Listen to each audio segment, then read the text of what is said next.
Alors Arnaud, passons à ce second véhicule que vous avez choisi, cette DS20 Palace. Mhm. Effectivement, dans l'imaginaire de tous les enfants, c'est la voiture de Fantomas, c'est la voiture qui peut voler, mais est-ce qu'elle peut réellement voler cette voiture?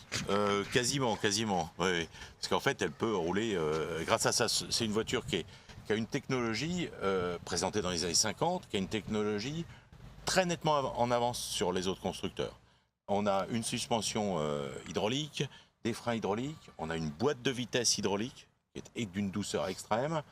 On a un confort de conduite qui donne effectivement l'impression de voler sur la route et une tenue de route invraisemblable. Effectivement, on est venu jusqu'à là, c'était extraordinaire. Une voiture qui... C'est un vrai bonheur. C'est une boîte qui est d'une douceur, une boîte hydraulique. Passer la première seconde d'une douceur absolument phénoménale. Ça tient la route merveilleusement bien, ça freine très très bien. Et ça fait rouler des générations et des générations de gens, des dizaines et centaines de milliers de personnes ont fait des millions de kilomètres en DS. Je veux dire, c'est vraiment une auto qui est aujourd'hui pour la production française un véritable mythe. D'accord. Et là, parlez-vous de cette voiture en particulier? Alors cette voiture est très particulière parce que en fait, elle est quasiment intégralement d'origine. Elle a, je crois, si mes souvenirs sont bons, environ 70 000 km d'origine. Tout l'historique depuis le début est connu. On a parcouru donc 70 000 km. Tout ce qui est plateforme n'a jamais été restauré. En état magnifique d'origine. La carrosserie n'a jamais été refaite. Elle a juste eu un petit voile de peinture, je pense, il y a une quinzaine d'années à peu près. Pas sur le toit, juste un tour de caisse. L'intérieur est dans un état extraordinaire d'origine.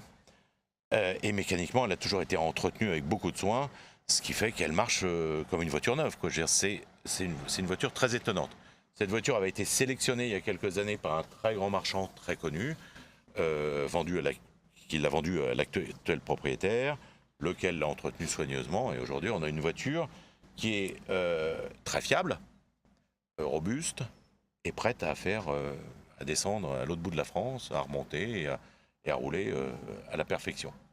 Est-ce que quand cette voiture est sortie, est-ce que véritablement le public a compris en quoi cette voiture était véritablement une voiture qui était moderne? Ah oui, oui, le succès a été immédiat. Premier jour du salon, la présentation, des centaines de commandes. Des centaines de commandes. Il faut dire que Citroën l'avait mise en avant sur une espèce de rotonde. La voiture était au milieu. Enfin, il y avait une vraie mise en scène. Et les gens étaient habitués à la technologie, à l'avance technologique de Citroën, qui, déjà, il faut le rappeler, en 1934, a fait la première traction avant commercialisée en grande série. Donc tout le monde connaissait la traction avant. Et puis après, il y a eu la 2 chevaux. Et enfin, je veux dire, après-guerre, on a la 2 chevaux, la DS. Après, dans les années 70, on a la SM.